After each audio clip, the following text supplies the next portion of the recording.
Salmos 27, do 3 até o 6. Amém? Ainda que o exército me cercasse, o meu coração não temeria. Ainda que a guerra se levantasse contra mim, nisto confiaria. Uma coisa pedi ao Senhor e a buscarei, que possa morar na casa do Senhor todos os dias da minha vida, para contemplar a formosura do Senhor e inquirir no seu templo. Porque no dia da adversidade me esconderá no seu pavilhão, no oculto do seu tabernáculo me esconderá, por-me-á sobre uma rocha. Também agora a minha cabeça será exaltada sobre os meus inimigos, que estão em redor de mim. Por isso, oferecerei sacrifício de júbilo no seu tabernáculo. Cantarei, sim, cantarei louvores ao Senhor. Lemos no Salmo 27, um episódio em que o salmista estava aflito, ele estava cercado, ele estava aperreado e precisando de ajuda, de auxílio, de socorro. Ainda que um exército me cercasse, meu coração não temeria, ainda que a guerra se levantasse contra mim. Então aqui ele está colocando uma situação que muitas vezes nós nos encontramos. Talvez você e eu não teremos um exército ou uma guerra bater as portas, mas teremos desafios, conflitos, situações que inspiram ansiedade, até medo muitas vezes. Mas uma coisa podemos ter certeza, é que podemos confiar e descansar e nos refugiar em Deus, o nosso Pai.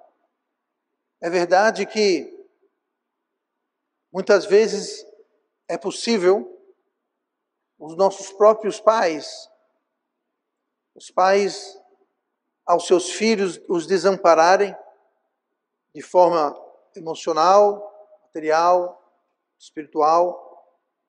Coisas como aborto, abandono, descuido, ou às vezes simplesmente uma questão de preferência filial, de ter filhos preferidos, favoritos, mais do que outros.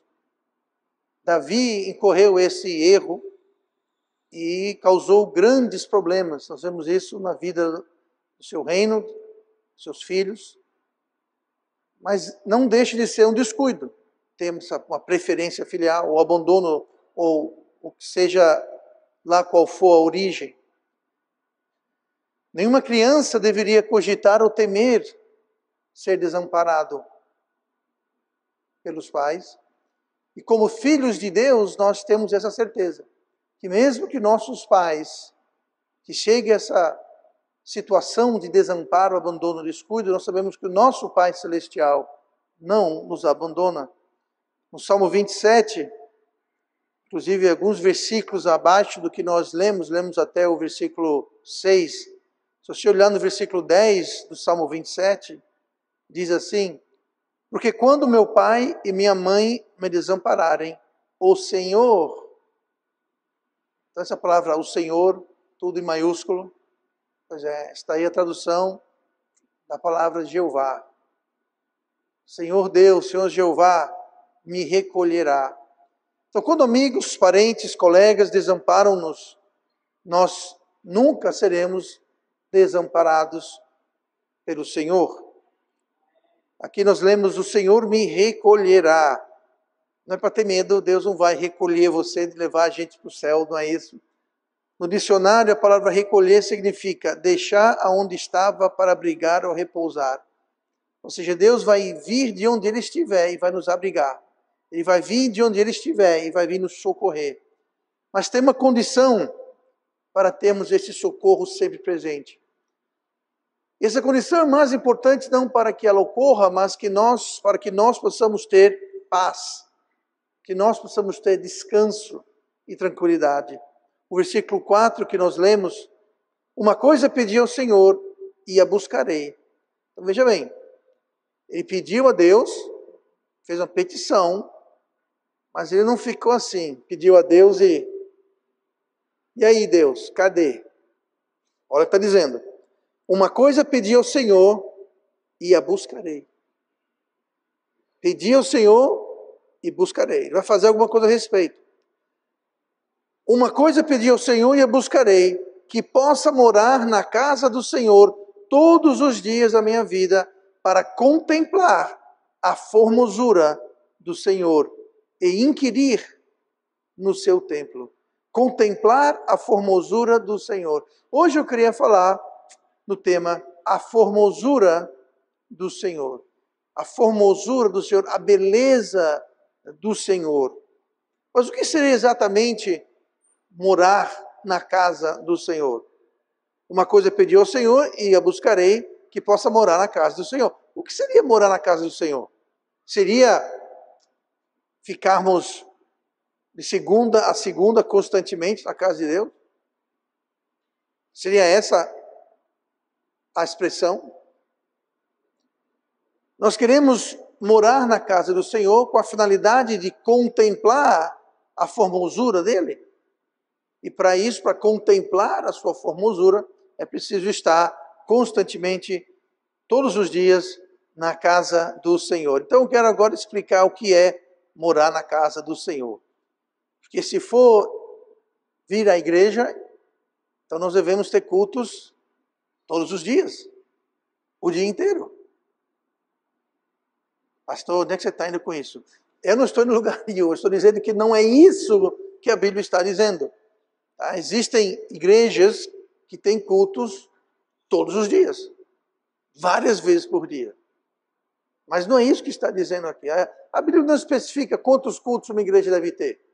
Se quer ter todo dia, não há nenhum problema com ter culto todo dia.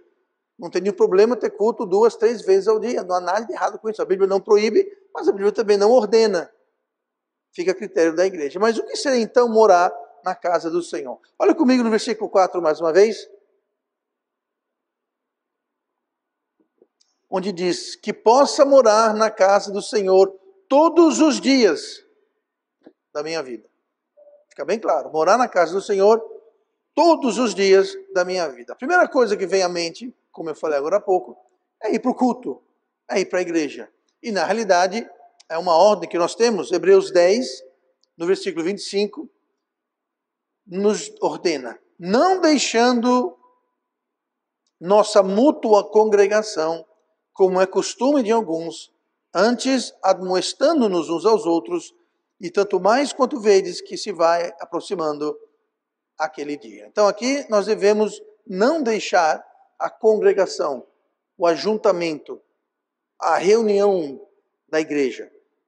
A igreja, na realidade, não é esse prédio. A igreja somos nós, são as pessoas. Nós somos a igreja. Então, quando fala aqui a congregação da igreja, é se congregar, se juntar, não devemos deixar de vir e juntar como igreja. E devemos fazer isso cada vez mais ao se aproximar aquele dia. Que dia? O dia que o Senhor vai voltar nas nuvens e vai tocar trombeta e vai dar o alarido, nós vamos ser arrebatados. Cada dia que passa, nos aproximamos cada vez mais desse dia. A Bíblia chama de daquele dia. Então, cada vez mais devemos estar sempre mais e mais fiéis aos cultos da igreja. Mas acontece que os cultos da igreja não é todos os dias da minha vida. Não é de segunda a segunda. Então não é isso que está se referindo, nem tampouco está dizendo que deve assim ser. Creio que vai muito além de estar morando na casa do Senhor todos os dias da minha vida, no sentido físico. Ir à igreja é muito bom. E a igreja segue ao comando que nós temos de nos congregarmos. Mas o ir para a igreja é mais um estado de mente, um estado de espírito. Porque nós somos a igreja, nós somos o templo.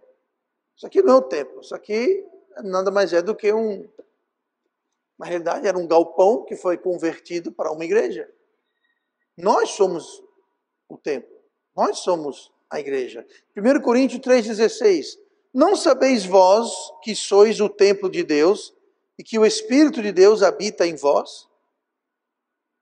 Nós somos o templo de Deus. Você, se você é salvo, você é o templo de Deus. Por quê? Porque o Espírito Santo habita. E o templo era justamente isso, era onde a presença de Deus iria habitar. Antes do templo havia o tabernáculo, que era uma tenda, que era móvel, e seguia o povo enquanto eles peregrinavam pelo deserto. E uma vez que eles se estabeleceram na terra, em Jerusalém, foi construído o templo, por Salomão primeiramente, e ali era onde a presença de Deus iria se manifestar no templo, outrora no tabernáculo. Mas hoje, a presença de Deus, ela se manifesta em nós. Nós somos o templo de Deus. Eu sou, você é salvo. E Paulo fala em 1 Coríntios 3,16, não sabeis vós? Então, vocês não sabem disso? Não é uma pergunta a ser respondida, uma pergunta retórica. Ele está dizendo, vocês são o templo de Deus. No versículo 19 do capítulo 6 de 1 Coríntios, ou não sabeis que o vosso corpo é o templo do Espírito Santo, que habita em vós, proveniente de Deus, e que não sois de vós mesmos? O nosso corpo não pertence a nós. Por quê? Porque ele é o templo de Deus. E se o nosso corpo é o templo de Deus, ele pertence a Deus, então quem é o dono do corpo não sou eu, mas é Deus. Então nós somos a casa do Senhor, nós somos a habitação do Espírito Santo, nós somos o templo de Deus, nós somos a igreja. Porque na igreja, em nós que habita a presença de Deus. 2 Coríntios 6, versículo 16. E que consenso tem o templo de Deus, ou seja, nós, e que consenso tem o templo de Deus com os ídolos? Porque vós sois o templo do Deus vivente. Como Deus disse, neles habitarei, e entre eles andarei, e eu serei o seu Deus, e eles serão o meu povo. Então, povo de Deus, cada um de nós somos o templo de Deus. Nós não nos pertencemos, nós não temos o direito ou a liberdade de tratar esse templo como nós bem queremos, porque não nos pertence. Nós lemos aqui, não pertence a vós. E se você olhar as instruções no Velho Testamento, tanto para a edificação, confecção, decoração, o equipar do templo e do tabernáculo, eram instruções altamente detalhadas. Explicava qual material que era para usar, para quem iria usar, qual material ia fazer a mesa, as cadeiras, as cortinas, os anéis, tudo. A decoração que ia ser usada, o que ia ser esculturado na mobília, qual seria a base da mobília, qual seria o revestimento, qual seria a cor, qual seria até o incenso. É descrito o que seria usado no incenso. Nada foi deixado. Faça como vocês bem quiserem. Faça o tamanho que você quer, do jeito que você quer. Para mim está tudo certo. Você decida. De modo algum. Deus foi específico nas medidas, nos tamanhos, tudo.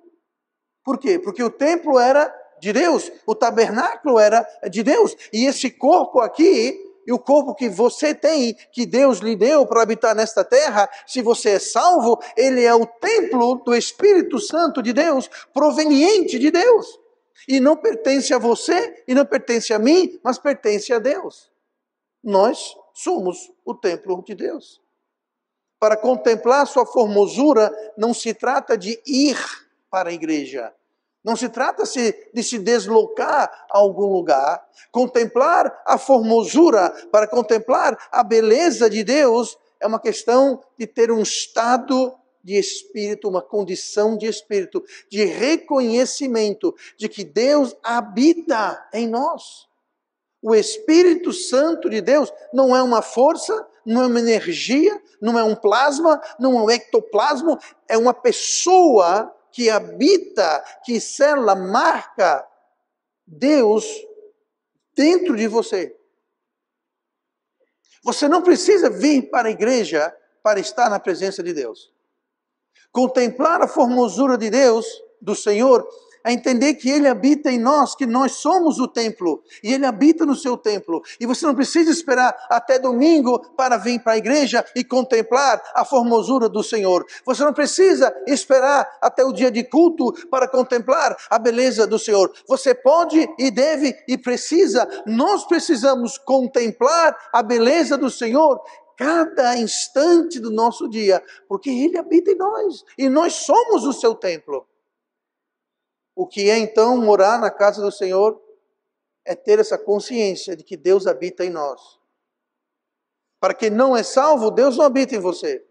Se tem alguém aqui que não é salvo, alguém aqui que não tem a certeza da sua salvação, alguém que está confiando 100% no que Jesus fez na cruz e não em algum batismo, ou alguma obra, ou alguma coisa que você fez, deixou de fazer, vai fazer, confiando apenas no que Cristo fez por você. Se você tem um dia, uma ocasião, um momento na sua vida que você recebeu Cristo, então você tem o Espírito Santo habitando em você. Ponto.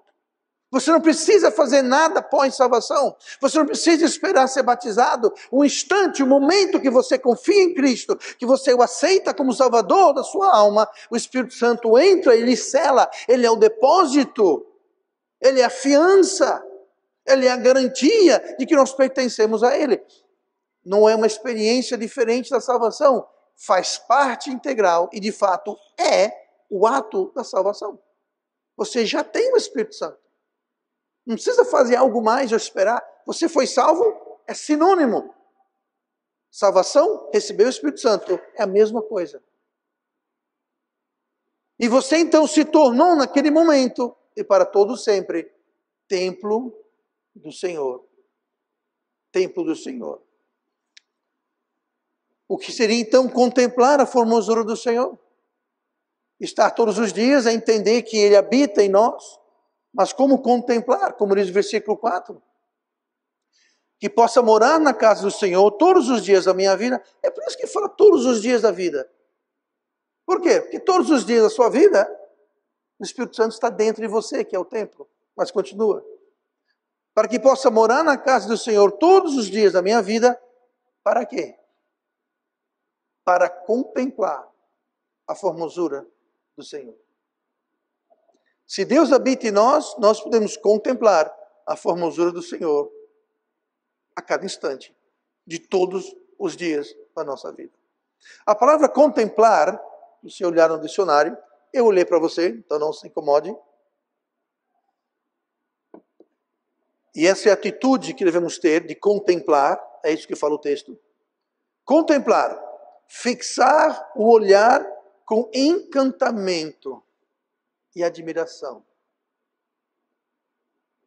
Não é bonito essa definição de contemplar? É você olhar com encantamento. É você olhar a Deus e ficar encantado, maravilhado, admirado com o fato que Deus habita em você. Não precisa vir para a igreja, não. Você é a igreja. Não precisa ir para o templo, para o tabernáculo. Você é o templo. Você é o tabernáculo. Contemplar, observar atentamente e analisar. É você não só estar encantado e admirado com Deus, mas você está olhando atentamente e você está analisando, você está pensando, você está raciocinando. O quê? O que Deus quer, o que Deus está dizendo, o que Deus está querendo da sua vida. Você está olhando com encantamento e se perguntando, Deus, o que é que você quer que eu faça? Deus, o que você quer de mim? Contemplar a formosura do Senhor. Outra definição de contemplar, meditar e refletir.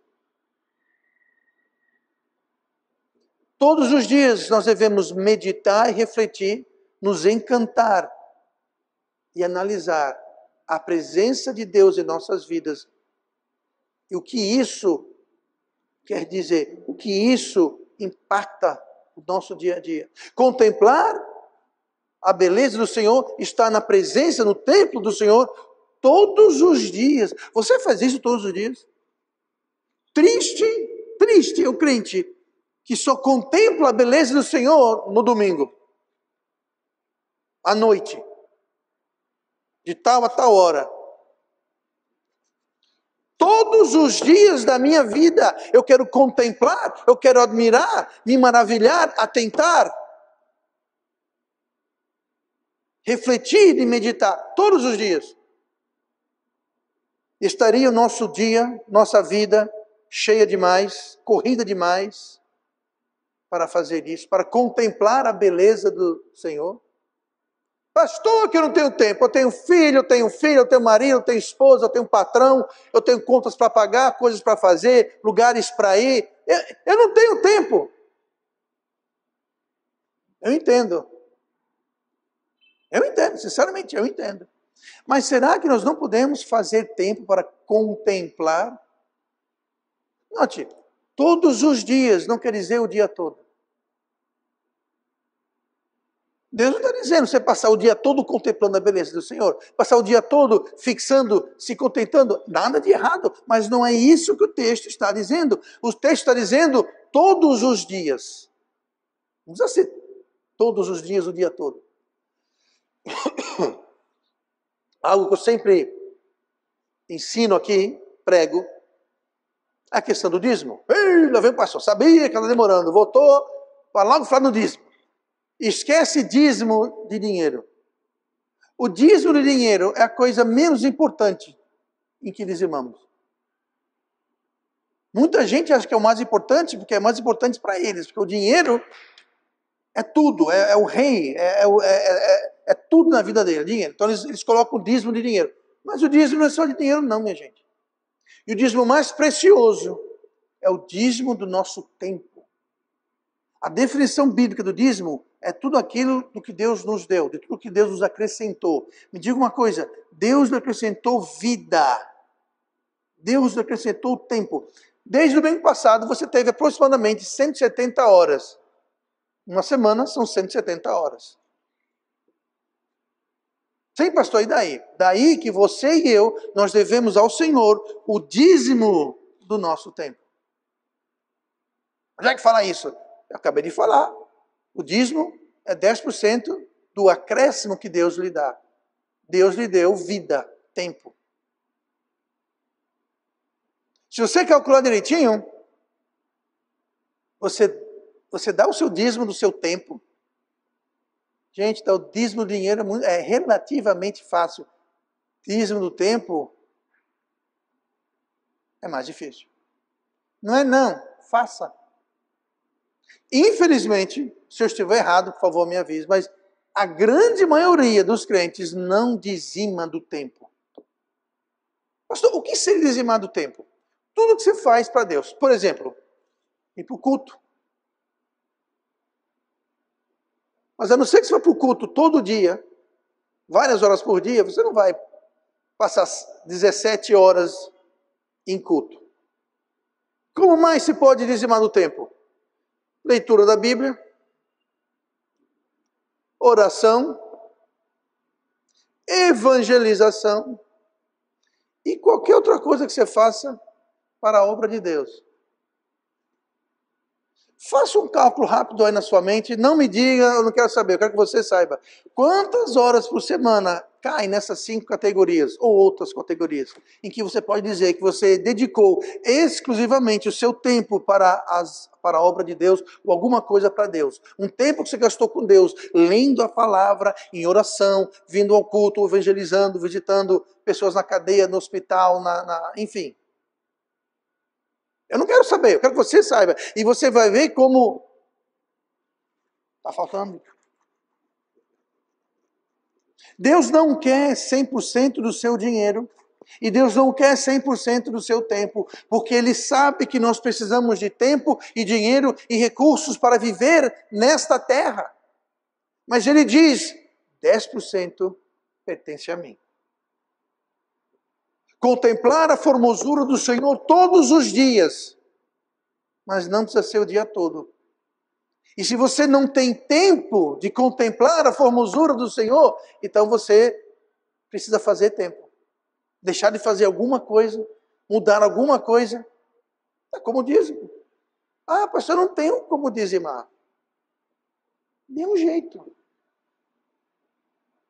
Não gaste mais do que você tem, dê um jeito. E a coisa mais triste do dízimo, quando não é dado, a Bíblia fala que é roubado, tanto o do dinheiro quanto do tempo, é que tem um devorador.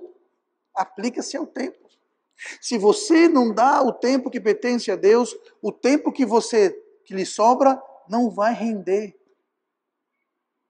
Aquele tempo vai ser comido aqui e ali, e você vai ficar mais ocupado, apesar de ter mais tempo que não lhe pertence. É o mesmo princípio. Mesmo princípio. Lá fala em Malaquias, roubará o homem a Deus? Não. Se você não dá o dízimo, vem um devorador. Se você não dá o dízimo do dinheiro, vem um devorador e consome o material. Se você não dá o dízimo do tempo, vem um devorador e consome o seu tempo. Contratempos aparecem em sua vida. Coisas acontecem que vão sugar o seu tempo. Ao invés de ser abençoado e você ter um tempo mais produtivo, um uso de tempo mais eficaz, e você vai acabar tendo mais tempo. Deus falou, prove e verás, não abrirei as janelas do céu e derramarei uma bênção. Aquilo também vale para tempo, gente. Tempo. Para que tempo? Para contemplar a formosura do Senhor. Contemplar, olhar fixamente. É você ficar maravilhado. Você fica encantado. Muita gente não está encantado, maravilhado. Muita gente não sabe o que Deus quer para ele, porque eles não têm tempo de contemplar a formosura de Deus. Não fazem tempo para Deus. Não estão necessariamente fazendo algo de errado. Não estão saindo se drogando, se embebedando, se prostituindo, roubando, cometendo crime. Não. Mas estão simplesmente ocupados demais para contemplar a formosura do Senhor.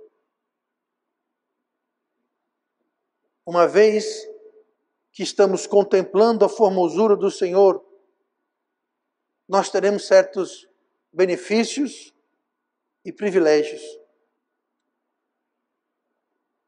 Olhe comigo no versículo 4 ainda.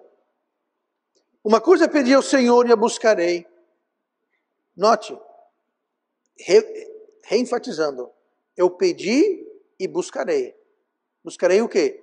Que eu possa morar na casa do Senhor todos os dias, para contemplar a formosura do Senhor. Buscarei. É algo que nós precisamos buscar. Não adianta pedir, temos que buscar. Fazer tempo em nossas vidas. Aí termina. Contemplar a formosura do Senhor. E aqui vem os privilégios de benefício. E inquirir no seu templo. Inquirir. O que é inquirir? É perguntar. O que é inquirir? Encontrar soluções. O que é inquirir? Ter direção, saber o que fazer, aonde ir, como ir, a que direção ir. Inquirir no seu templo. Nós somos o templo.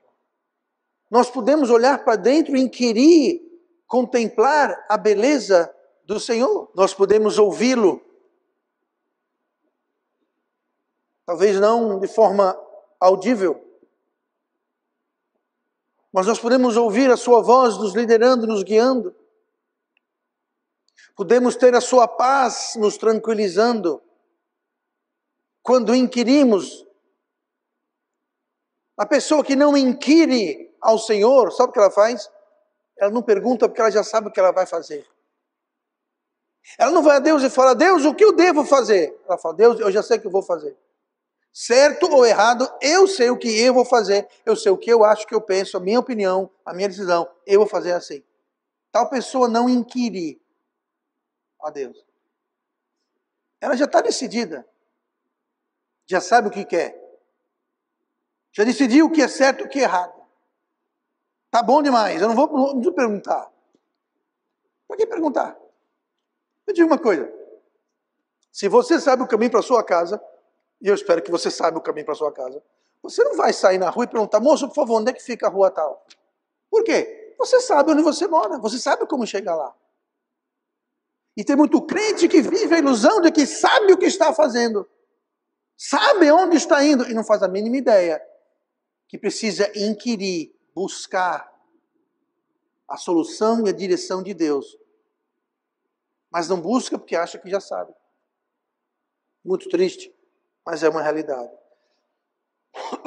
Nós podemos e devemos buscar e ouvir de Deus. Quando existem dúvidas quanto ao propósito, muitas vezes nós temos um propósito, uma vontade, e para nós nos parece muito bem, justo e correto. O porquê que fazemos certas coisas. Devemos sempre inquirir ao Senhor e colocar aquilo debaixo do escrutínio de Deus. Mas Deus, é isso mesmo. Eu lembro, anos atrás, alguns de vocês sabem disso, o diretor da minha missão, presidente da missão, veio para mim e perguntou se eu não teria interesse, me convidou para assumir uma posição visando assumir a presidência quando ele se aposentasse em alguns anos. A minha primeira reação foi, não. Mas sabe de uma coisa? Eu falei, a resposta eu lhe dou daqui a alguns meses. Eu falei, eu não quero. O que eu estava fazendo é o seguinte, eu falei, Deus, eu quero inquirir. Eu quero saber se eu devo ou não aceitar esse convite. Eu não tinha a mínima vontade ou desejo de ir. Mas sabe de uma coisa? O importante não é o que eu quero. O importante é o que Deus quer. E o que eu fiz foi eu inquirir. Eu falei, Deus, me veio esse convite. Francamente, Deus, eu não tenho desejo e vontade nenhuma de ir. Mas Deus, eu estou inquirindo. É o que você quer? Só porque eu não quero, não quer dizer que não é o que Deus não queira. Eu não sou orgulhoso bastante para dizer que a minha vontade é perfeita. Não, não é. Eu fiquei muito satisfeito que Deus, de fato, não confirmou. Eu tenho até um processo que já compartilhei com algumas pessoas de como inquirir ao Senhor e como saber se Deus está, em que direção Deus está nos liderando. Mas eu inquiri. Muita gente diria, ou pior ainda, quero. Ah, sim, assumir a presidência da... claro, eu vou ser o presidente. Sem inquirir para ver se é isso mesmo que Deus queria. Se tem uma oferta de emprego, inquira a Deus. Se tem uma oportunidade profissional, pergunte a Deus. Deus, é isso que o Senhor quer? É essa a sua vontade? E não, eu vou fazer porque eu gostei. O salário é bom, basta. Não faça isso. Eu conheço várias pessoas que fizeram isso. Procurava emprego, veio a oportunidade, primeiro que apareceu, pegou. Inquiriu ao Senhor? Não. Sabe por quê? Estava contemplando a formosura de Deus, estava habitando na casa de Deus, estava inquirindo no templo do Senhor. Talvez alguém que quer porque quer casar, seja homem ou mulher. Primeiro peixe na rede, é esse! É mesmo? Ah, mas ele é lindo, ela é linda. Você inquiriu a Deus ou você casou porque você quis? Se casou, tarde demais, agora essa é a vontade de Deus para você. Mas não dê um passo, simplesmente porque deu na cabeça. Inquira, peça, pergunte. Isso só se faz quando estamos contemplando a formosura do Senhor no seu templo, na sua casa. Temos que ter muita cautela. Muitas vezes posições doutrinárias. Tem gente que adota uma posição doutrinária e vai morrer, vai para a cova crendo naquilo, mesmo você mostrando na Bíblia que aquilo é equivocado. Você mostra na Bíblia, ah, não, mas eu não gosto, eu não quero, isso não vai me fazer feliz. Inquira. Não fuja da presença do Senhor. Inquira, aqui fala, para contemplar a formosura do Senhor e inquirir, perguntar, buscar, saber.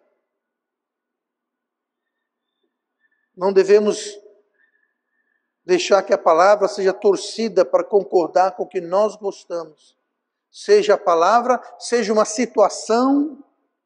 Como eu falei, questão de casamento, questão de emprego, questão de estudo. Eu conheço alguns casos trágicos. Eu estou pensando aqui uns 3 ou 4 casos, onde o casal fez concurso.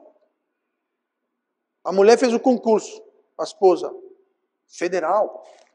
Passou. Por ser federal, agora ela vai lá para sul da Bahia.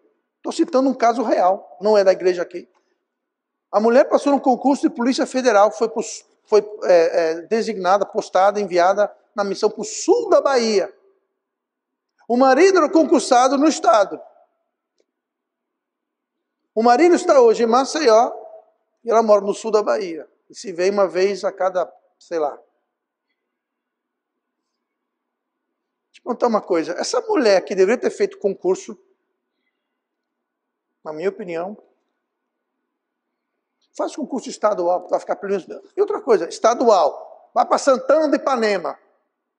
Lá onde Jura perdeu as botas. Vai lá para Delmiro Gouveia. Gente, pode ser a lua.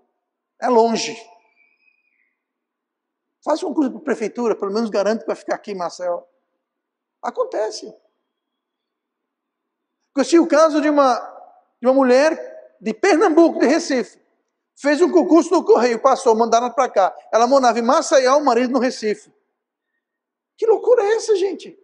Inquiriu, perguntou a Deus se isso era uma boa ideia. Ai, Deus, meu casamento está horrível. Por que será que está horrível o seu casamento?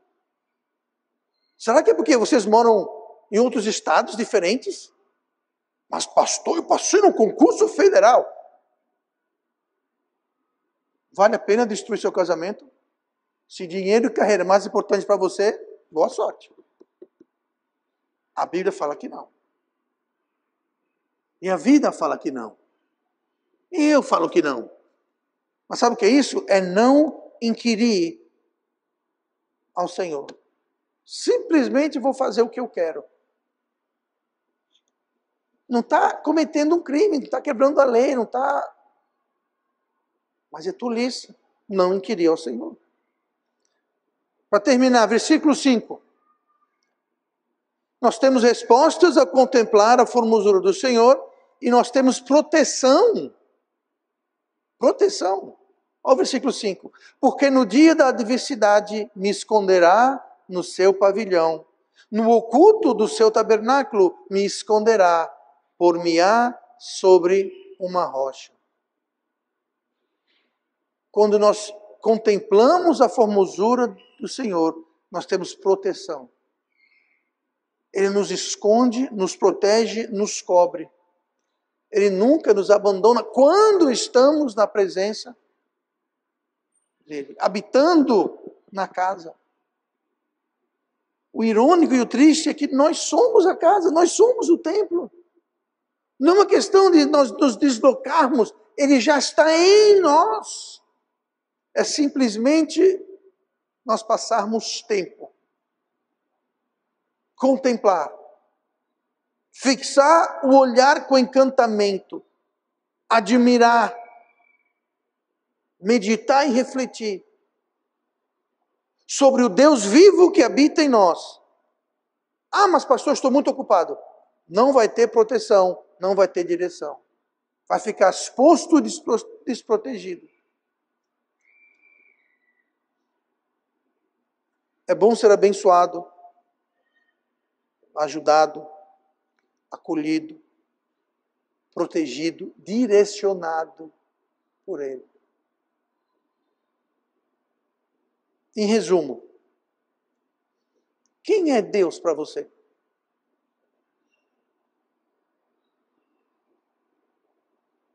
O Senhor é a minha luz e a minha salvação. A quem temerei? O Senhor é a força da minha vida. De quem me recearei? Assim começa o salmo. Quem é o Senhor para você? Versículo 6 fecha o tema, mostrando que além de direção e proteção, a vitória quando contemplamos a formosura do Senhor. Versículo 6. também agora a minha cabeça será exaltada sobre os meus inimigos que estão em redor de mim. Por isso oferecerei sacrifício de júbilo no seu tabernáculo. Cantarei sim, cantarei louvores ao Senhor. Sabe por quê? Vitória. Vitória. O crente que não tem vitórias, o crente que não canta louvores e oferece sacrifício de júbilo, é um crente que não está contemplando a formosura do Senhor. Não está encantado com a sua salvação. É tão fácil a gente perder vista do que é a nossa salvação. E sermos novas criaturas. Que Deus se fez carne e veio até nós e pagou o nosso preço na cruz. Isso é algo estupendo. Isso é algo que deve nos encantar e nos maravilhar todos os dias. E sabe por que fica velho e mofado e sem brilho e sem graça? Porque não estamos contemplando a formosura do Senhor. Todos os dias, faça tempo. Relembre o momento da sua salvação. Relembre o que você era antes de ser salvo. Relembre o seu destino, a sua falta de esperança, antes de sermos adotados como filhos e filhas de Deus. Contemple a formosura do Senhor todos os dias da nossa vida.